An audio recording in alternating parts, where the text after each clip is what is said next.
The Daily Gems. Yeah. Mr. Dot Demo, welcome.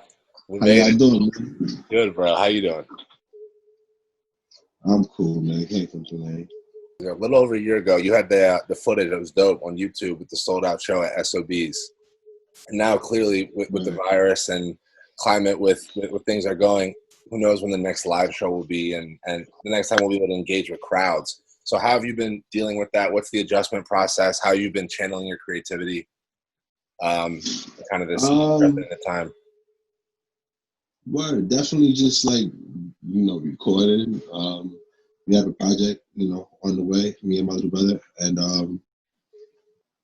artists, phenomenal artists that we have on our label.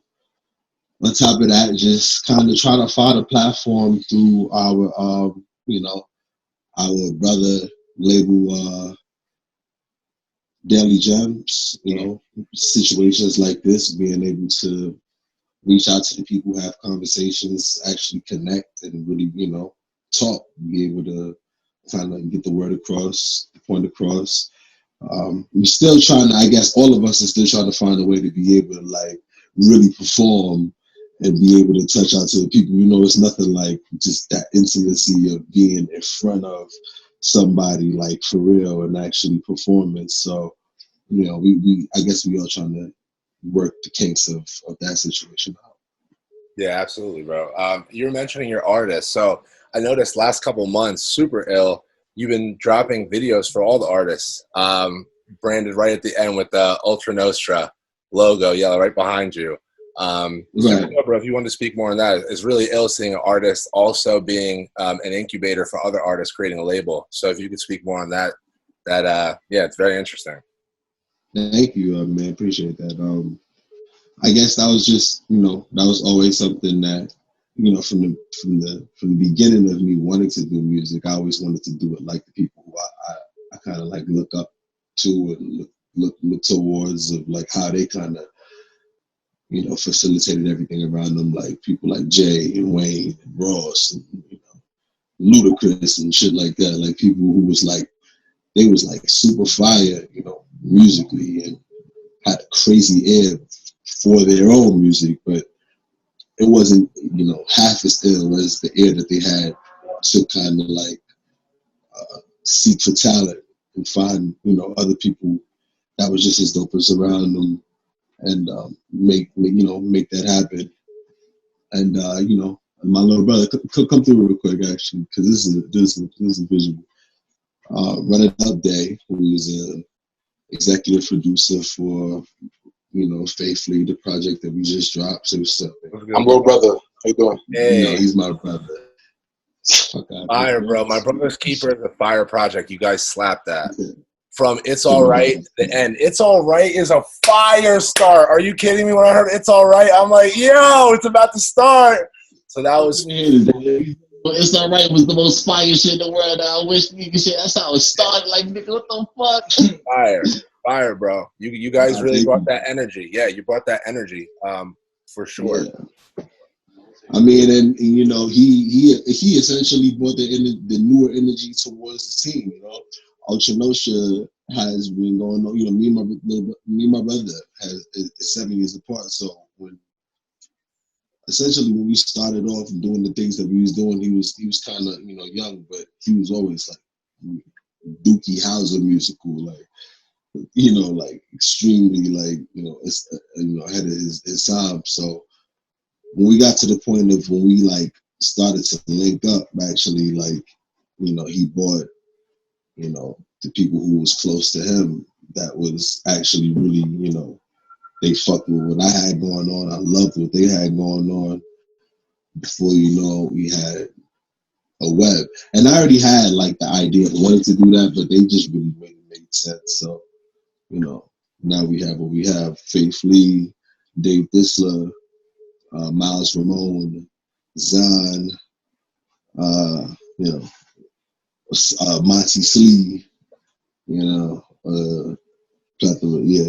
Bro, you had this vision since you were 17, right? Like Ultra Nostra really Yeah, started. yeah. Like that, this vision is not something that was just now. Like clearly, it's all manifested now, and it's all coming to life in all these beautiful ways.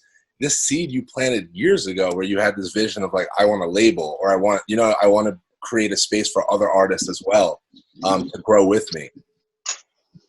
Yeah, for sure. Yeah. Yeah. I mean, like like I said, like I didn't. I guess like with certain artists or like rappers or whatever, however you want to put it, they like when they first like come out and they want to like just build and do certain things. Essentially, they look at it like, yeah, now I'm just gonna make sure. I just want to focus on self and make sure I'm gonna do what I'm gonna do. But I wanted to do it like.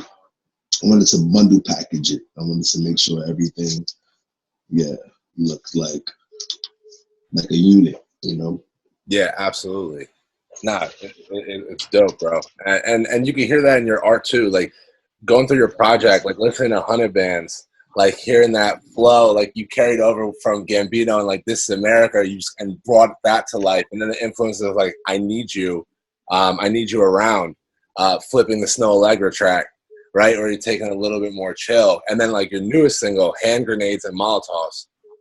And bro, firework. I mean, the artwork, fire. Whoever made that cover art, let him or her know that shit is savage. I looked at it, I was like, collectively, me and Oceanati X. Let him get his shine. Yeah, Oceanati X definitely, like, my partner, he kind of made that come to life. But yeah, we both kind of definitely. Yo, I want to punch on like 100 Bands though. Dave, real quick, pull up real quick. 3 seconds, bro. You can't really hear him, but he was like, yo, 100 Bands was crazy real quick. Can you hear Dave? Talk real quick, bro. Yeah, I can hear you, bro. So you can't hear him, but he's going to explain to you real quick. So he was like, yo, 100 Bands was crazy. How did 100 Bands come about? He was making a whole other beat. It was supposed to be like a melodic type beat, a melodic type song, but then I ended up soloing the melody, so it was just the drums playing. And then after that, I was like, oh, damn, we need to just mix up that this, and we recorded that in like 10 minutes. That shit slaps. Yeah, so I mean, me and him essentially made. How long did we make My Brother's Keeper? Like Span of like a month or two. Yeah, so about like a month, like in the span about like a month and a half. Like we just held it for like 5 months. Yeah, we held it for like 4 or 5 months.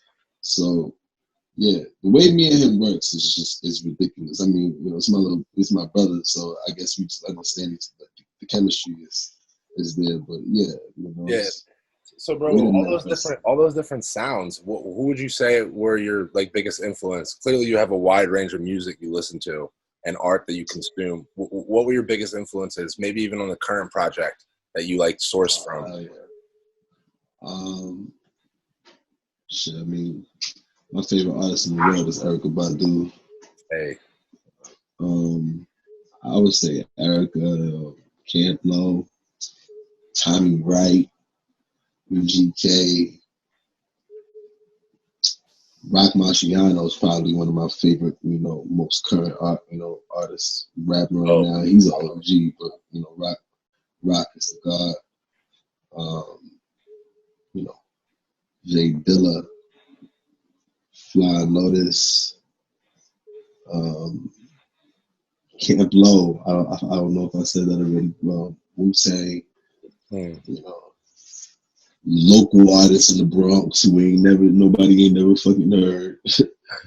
You know what I'm saying? Shit like that. Like, Is there an artist, or if there was an artist, yo? Oh no, sorry. Continue. Oh no, I was just about to say, just essentially like just people who just really like making words make sense, like just really saying some shit in a savvy way. I like shit like that. Like, absolutely. Yeah, I feel you on that too, yo. Because a lot of times, like Nas said, no idea is original, but it's just the style that you bring to something, right? Like chances are, whatever you're saying has been said before, but what's the originality that you bring from your experience to the words? Yes, sir. Yes, sir. So yeah, bro, I was going to ask you if there's an artist that passed away that you can collaborate with, one artist, who would that be? Pun. Stop! I had that. Okay, Okay. Then I'll bring back. I had a question later. Favorite track off Capital Punishment. I know that's hard. There's a lot. There's a lot on there. There's a lot of bangers on there. I have to look at the track list right now though, but damn, I'll have to. No, I got the computer right now. I'll have to look at the track list right now though. But You know what? You know what track got me into Big Punyo? Twins cover, Deep Cover 98. oh, I Dead in the middle of I think I got all of us like the middlemen didn't do diddly. I was like, what did he just say? little riddly riddle, little that we know that we riddled to middlemen who didn't do diddly. Come on. After a while, you know how many years it had to take me to catch what he said? Yo, I know. Dead in the middle, but little that we know that we riddled to middlemen who didn't do diddly. Ooh.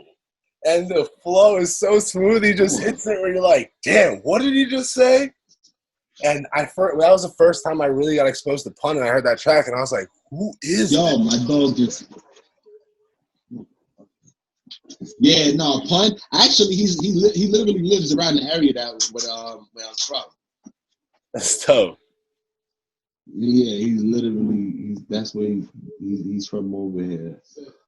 All right, bro. So that's easy for you. Oh, I tell you right now. So the song. Okay, so all right. So boom. My favorite song off of Capital Punishment is not even a song. It's probably the slow. It's probably the quickest song on there, and it's literally the interlude. You know, and oh, the rain keeps pouring down. I know the sun will wash away. But he was like, yo, twin. And he was like talking to his man. Like, you don't remember that part? Remember? I'm looking at it. It says number 18. The interlude. The rain is the interlude. Nobody listens to that song. I'm going to hear it back because I don't remember. I'm going to hear it back now. I'm going to listen to it after this. The beat, the melody, the way it sounded, that's my favorite. That's my favorite song on that shit. And it's crazy because that's not even a song. But yeah, that's my favorite song. No, but that's dope. I like that. Cool, that was an easy one. Fun. All right, what's your favorite bourbon? Bourbon? Yeah.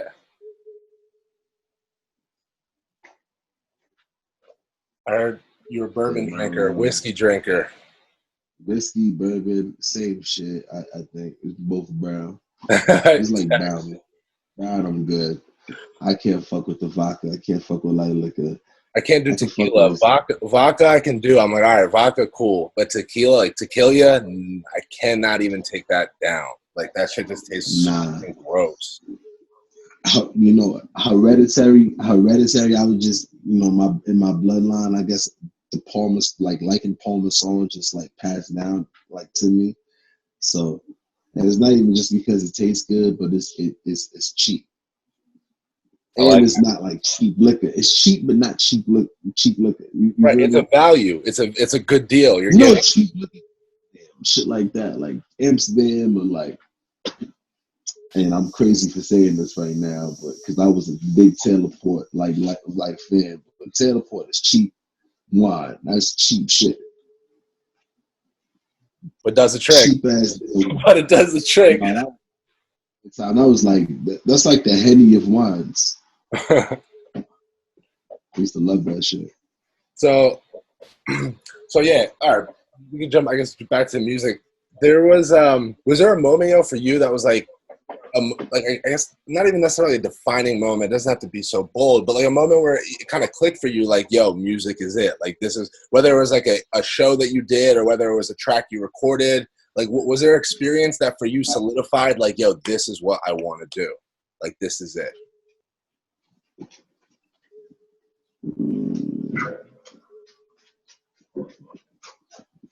I think maybe Delta Theory.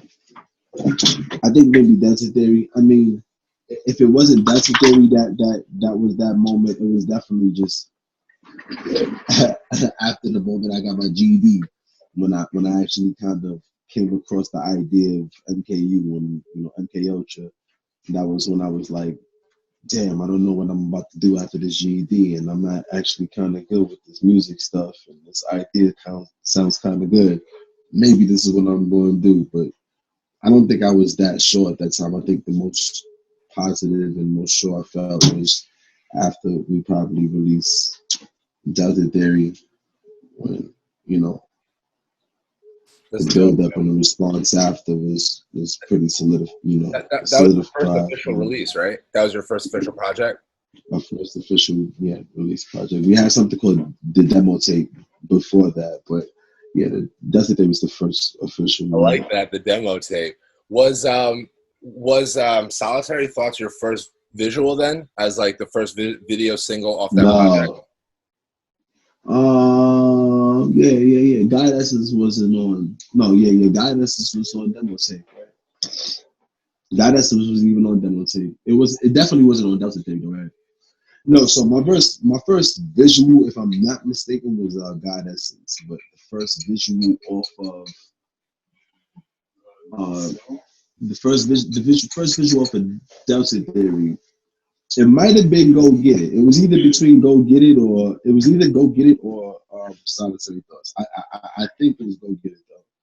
But that's not my first visual, like, you know, as an artist. I think the first visual as an artist I ever did was God MC. That's dope, bro. Funny acting. Yeah, and that's a fire video, and the verses on that both verses on there are hard. That track is dope. What would you say you've grown and learned, you know, since then? Because you've done a lot since, you know, that project, since that visual. How would you say you felt like you've grown, learned? What are some of those experiences you feel like you've had that maybe other artists can grow and learn from as well? I mean, you know, selflessness over selfishness. One of the illest sayings I ever heard in the world was, if you want to go, what is it? If you want to go far, fast, you go by yourself. You want to go far, you go with a team. You go with a, you know, group. Like, that was one of the, you know, shits that kind of stuck to my rib, because that was something that I actually was, you know, doing subconsciously before I actually heard that. Because I always just, like I said, you know, in the beginning, you know, when we were just talking, like, I wanted to model. If I did music, I wanted to model it the way that I kind of, you know, looked up to the people that I actually fucked with, and the people who I actually looked up to wasn't just one trick ponies in the sense where it was just like making rap songs and people just fucked with them for rap songs. Like they actually had a phenomenal ear and putting people on and had enough like sense and selflessness to be able to step aside and be able to let other people do what they do. And I always wanted to do it like that. So, you know, that serves to that kind of, you know, you want to go far, go with a team. But yeah, man, just have a team around you. Like, everybody wants to do shit by themselves until they realize this world is bigger than you. You're a small self. Absolutely. I always look up at the sky, and it's such like a humbling moment when you look at the stars and you realize how irrelevant we are and everything, all of our fears and insecurities and pains. And it's like we're this tiny little rock in this tiny little, you know, but we've created all these worlds around us. And sometimes those worlds bring us joy, but sometimes we allow that world to become a trap for ourselves because of our perspective. It brings us pain. And not even our perspective, is the way that we taught too. You know what I'm saying? Your grandfather passes that to your mother, and your father passes that to you. So we all have the same kind of viewpoint and shit. And it's kind of like a facade if you kind of like really stand aside and look at it from a distance. You know what I'm saying? Like, 'cause a lot of this shit is kind of man-made and passed down. It's like telephone, the game. You know what I'm saying? Like, yeah. You know, somebody had made this shit up and then passed it down to somebody who passed it down, somebody passed it out, somebody. By the time we got it, it ain't what the fuck it was. So that's life. That's life, bro. Yeah, there's this quote, and I think you're familiar with this quote. It's from this movie called The Core. Being a leader isn't about ability; it's about responsibility. You're not just responsible for the good ones. You've got to be responsible for the bad ones. You've got to be responsible to make the shitty call. So I remember. So what are some of the challenges you face, bro? Because like, not only are you balancing being an artist, which on its own, there's so many things that come with it, but you're also the CEO of your record label, or like the leader of, you know, a group of people that are looking to you to build with you. So like, what are some of the challenges you faced as a leader? And also how do you balance the two of being an artist and also kind of a business CEO and entrepreneur? I mean, just, you know, your own personal, like the shit that you kind of want and your own personal aspirations is, you know, and directions, you know, contrasted with like the shit that you actually have to do or the things that like other people is kind of presented to you. And, you know, it's like an analogy I always tell, like, you know, my friend X, Ochinati, like one of my business partners, it's like being in like a business like this. I mean, it's not all the same business, but it's like a restaurant business, like a customer service kind of situation. Like, you know, like music, you know, Ocha Nocha is essentially like McDonald's, right? You know what I'm saying? And people come to us for like a certain way that they want their food and the way that they like it. If they don't like it in a certain kind of way, what we gonna do? Sit across from the counter and be like, "Well, fuck you, get out my store." You know what I'm saying? I don't wanna, you know, even if it's fuck you, get out my store, you're not gonna tell them that. You're gonna go, you know, if somebody's complaining to you about their burgers getting cold and you know it's not cold, what you gonna do? You just probably might sit it next to the heater in the back and just tell them that you heated it up. And they might think that it's heated up, but at least you're doing something to compensate other than sitting back and being that asshole employee. You know what I'm saying? Customer service. Customer's always right? So, you know, it's like, but it's still kind of, it's customer's always right, but it's still focusing on like your own kind of viewpoint. You know what I'm saying? Because like I said, like you're not going to break your back for like your viewpoint, you know, like the way you want to stand it on, stand on like McDonald's. You're not everybody who comes inside here, you're gonna put in the microwave if they think it's hot. It's like our burgers is already hot. You know what I'm saying? You don't think it's hot? All right, cool. Let's sit next to this microwave, let you think it's hot. You know, placebo kind of effect type shit. But you know, I rather kind of coming from my perspective and kind of like cater to other people, but really let people think that we cater to them, but just really, you know, building how we want to do it. Like I always said, I don't make music for other people. I make music for. It starts for the shit that I want to hear, the shit that I think my homies want to hear, and then the shit that I think other people want to hear. You know, I think that's how like restaurants essentially work. You know what I'm saying? And like people who make food, like the people who make food is like the people who built the restaurants. Like I built this restaurant because I like Italian food. You know what I'm saying? My family and the people who works for me and the people who like is in my community likes Italian food, and then that means everybody else is gonna like. You know what I'm saying? So it's like that three process kind of three step shit. That's how I look at it. Yeah, that's a great metaphor. Yeah, because I feel like if you have a restaurant, even if all the customers like the food and you don't like the food you're serving, there's going to be a piece of resentment or pain that comes along with you're serving something that you yourself don't like. It's like you know when you write something and it's like you want to change or adjust, or change the thing. Like, I don't like that. But when you share it and people are like, no, it's fire. No, it's good. It's good. It's good. But in your head, you're like, nah, this still needs to change. This has to drop. This has to go here. And as the artist, I feel like we know what the recipe is. We know what we want to feed the people. Right. And that's what it comes down to. So I love that. Yeah, there is definitely, I love that train of thought. And essentially, like, fans are customers, because the reason why you have customers is because they love your sauce. They love the way you make this. They love the way they wouldn't, come to that restaurant, or specifically that. If they didn't like that, they would go somewhere else. But you have customers, you have fans. Fans and customers are very similar. You know what I'm saying? Absolutely. The same thing, essentially, but yeah. Yeah, you had this this quote, I loved. It said, "Familiarity breeds contempt, and absence makes the heart grow fonder." And yeah, I feel like I feel like a lot of artists get comfortable, and the sound suffers when you become comfortable, because like kind of the exploration of the music stops, and things get stale, So it's one of those things where I guess how do you keep yourself on your own toes? Whether it's like, I guess, the content you consume or the people you surround yourself with, but in terms of how do you keep yourself away from familiarity, so you're constantly reinventing or re-evolving yourself? I try to cut back on the consumption of like what I listen to. But not only that though, not only that, I feel like a lot of people, a lot of artists make the same songs like over and over. Like if you put a lot of artists like catalogs lined up against each other, it's like you'll listen to like 2 hours of the same song. Yeah.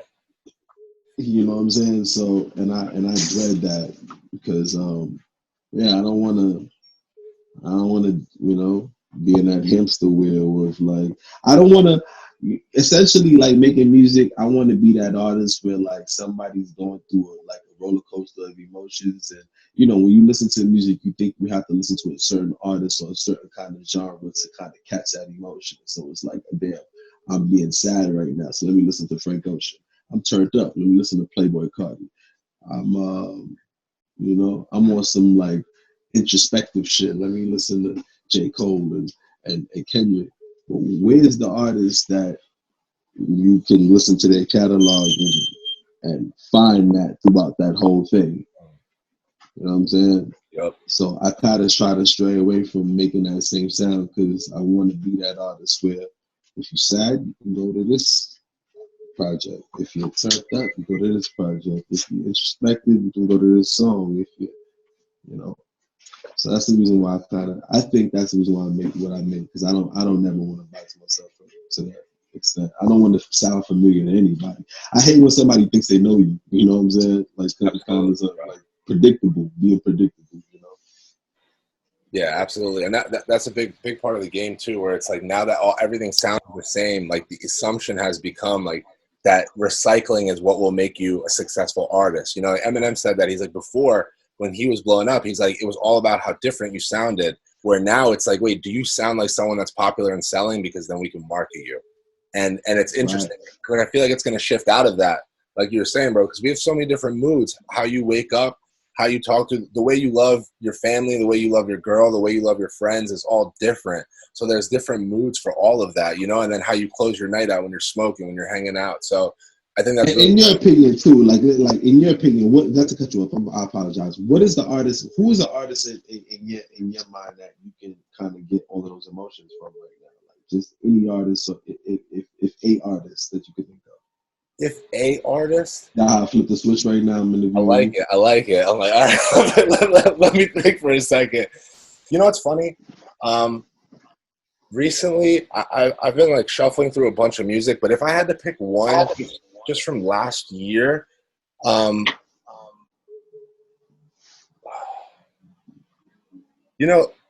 was bumping St. John heavy, where it's someone that's not Drake, someone that's not like one of the heavy hitters. Cole did a bunch of remixes. I don't think he dropped a project last year. Kendrick obviously didn't drop anything last year, but I think St. John last year, of like new artists that I felt like, damn, this is different. This is something that like, like it got me excited. Like the first time I heard 5,000 Singles, I was like, what in the world is this song? And I probably played it 5,000 times in a row. You know what I'm saying? Like, you heard that track, bro? No, I actually haven't. And St. John is a fire artist too. Yeah, bro, I think I'm not even going to cat too, because this is we're not going to do that. I haven't. I've been listening to it though.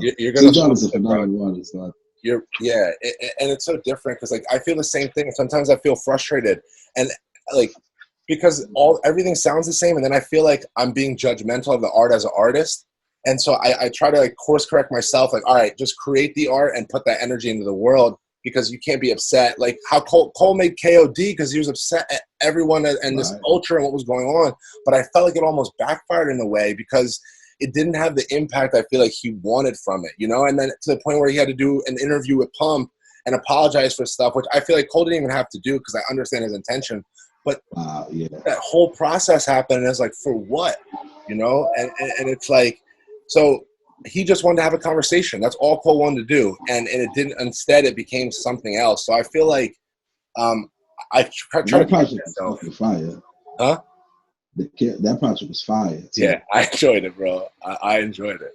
Yeah. I enjoyed it. Like, I'd like to add on, like the reason why I think people didn't really fuck with it is because like, familiar, like being familiar, like just breeds, like just like, like you just really expect people to just be a certain, like, people from the outside and expect you to be a certain kind of way just from looking from the outside, and they don't really understand what's happening inside. So it's like, okay, cool. So they, Cole has kind of, I guess, put on a certain kind, a certain, sound and a vibe for so long that the minute you tweak it, the minute he decides that he wants to do something in a certain kind of way, it's like, no, don't do that. We're not fucking with it. Even he got even backfired from his core fans, like from people who really fuck with him. Like I heard people who was like, "Oh, this is not Cole. Like this is not." You know what I'm saying? Yep. And it's unfortunate because when he's an artist, and artists is, you know what I'm saying? Like they, that's your job. Like you want to, expand and create and do other things. And once you do these other things and somebody doesn't like it, they kind of like hold you to a point of where they think you should be. And artists is, like in the words of Erica, so sensitive. They're sensitive of their shit. Where it's like when somebody tells you, or once a group of a bulk of people tells you like what they think you should be doing or what you should be doing, you kind of take it into consideration as an artist. Yep. So now you start second guessing and questioning the music and the steps and the things that you do. And now it fucks with your art, it fucks with your music. Absolutely. You know what I'm saying? Yeah, I feel like that's one of those things as an artist that it's once you create art and you put it out, you understand how vulnerable you are, because in the end of the day, we're making stuff that we love, but we want you to love it with us. That's why we're making it. We want you to share in that moment with us that we felt when we made it, and that's all it is, where it's like, yo, just stand here with me and listen to this with me right now, and sometimes there's that disconnect.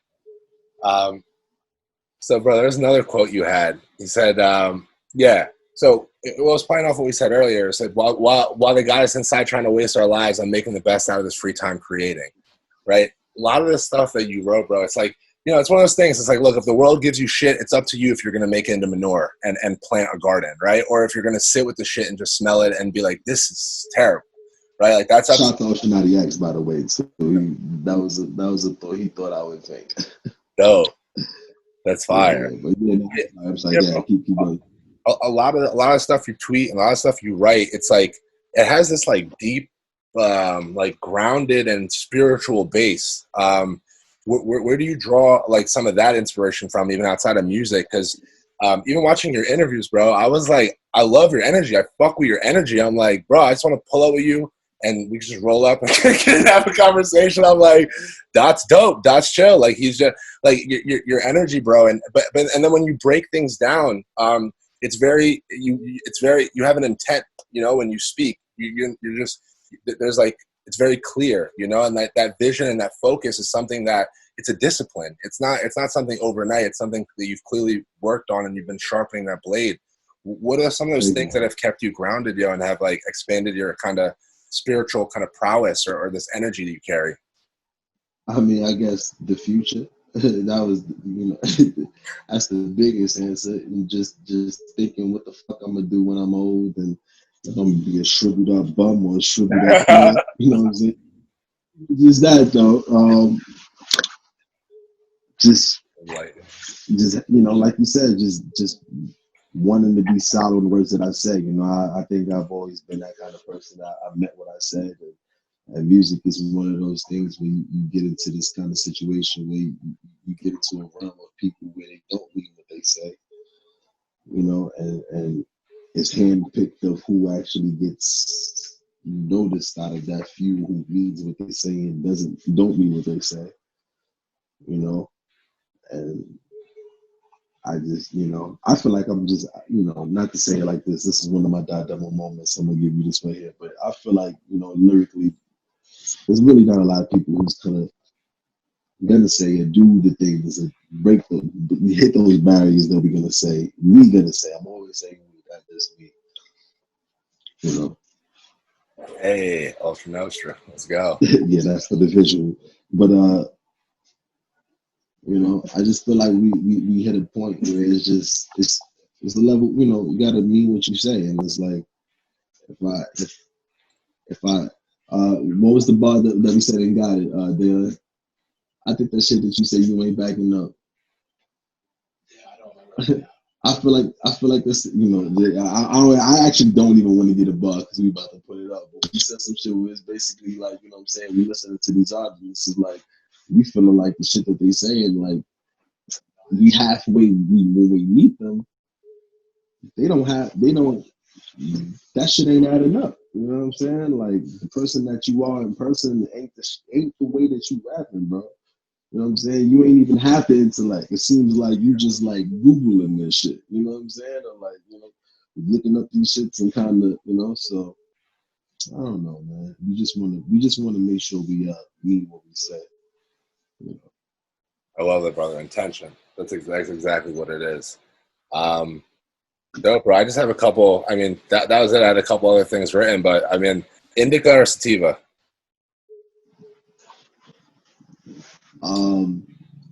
Sativa, you know, you ever heard the shit in the couch? Indica stands for in the Absolutely, couch. indica. Yeah. That's what I don't I'm want to be slumped out like going that. sativa right now as well.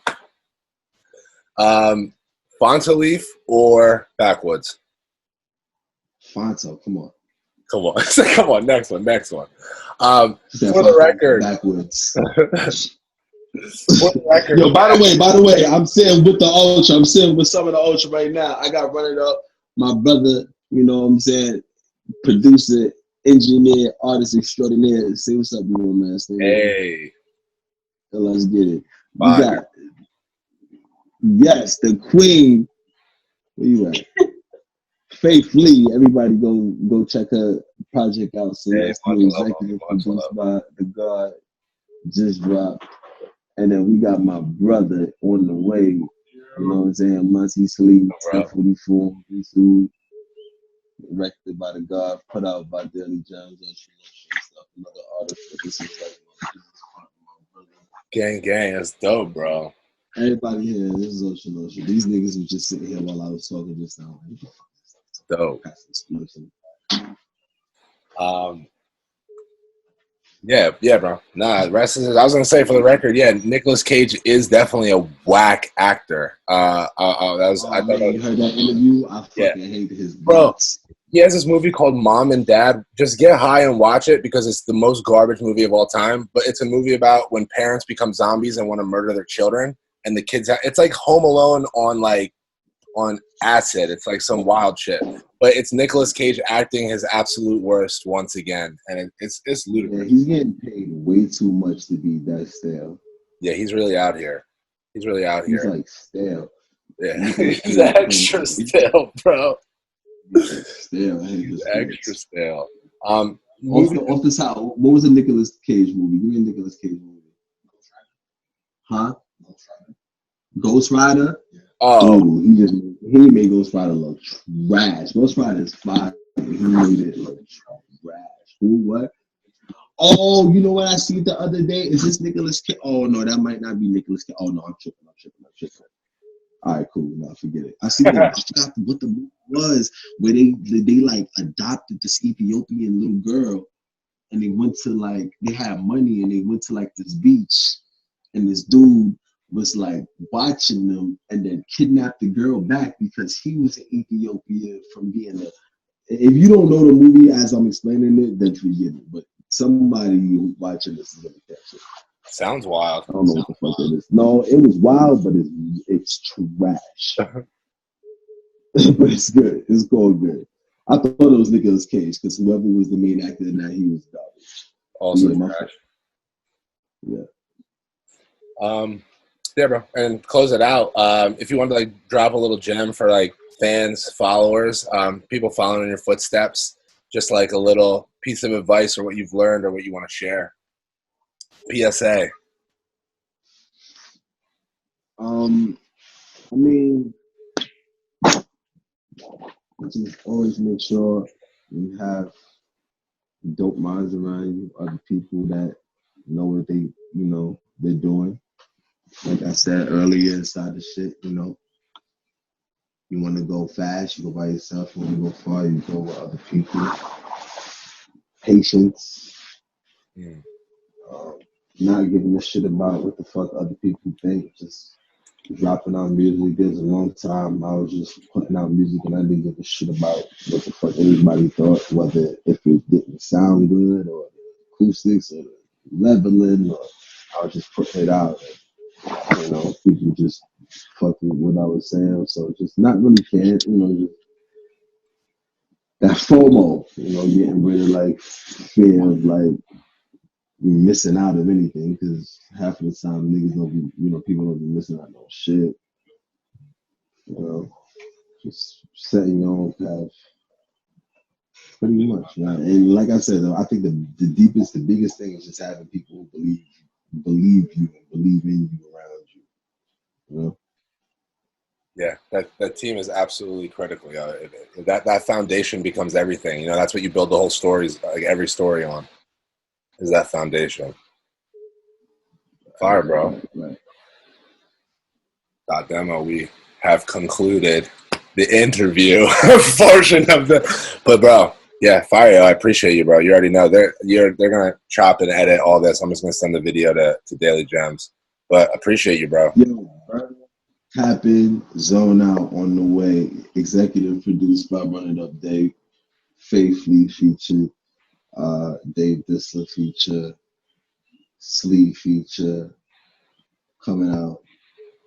All right, so I don't know, you know, they're gonna chop certain things, but it's literally coming out on the 6th. But I don't know if you want to put this out, or you know, we just not really about to promote it to go crazy. It's a little surprise situation, but really, I want everybody, if you can, man, just continue for me to faithfully Celestial. That just dropped just now, so everybody tap into that, like, and just, you know, let's promote that to the fullest. Let's go, yo. Yeah, fire, Dot. I appreciate you, bro. That was super dope talking to you. And yeah, looking forward to connecting in the future, bro. You already know. Once shit gets live again, Ultra Nosa show in the city, I'm going to pull up 100%. Last show looked dope. Yeah, appreciate you, brother. It was dope talking. And yo, Anchorman over Step Brothers, though? Yes, Anchorman is my favorite movie fucking ever. I feel you on that. Much love, brother. I'll definitely talk to you soon. All right, bro. Comment and subscribe. Hit that notify. You come around over here, we gonna tell you mother. Wow.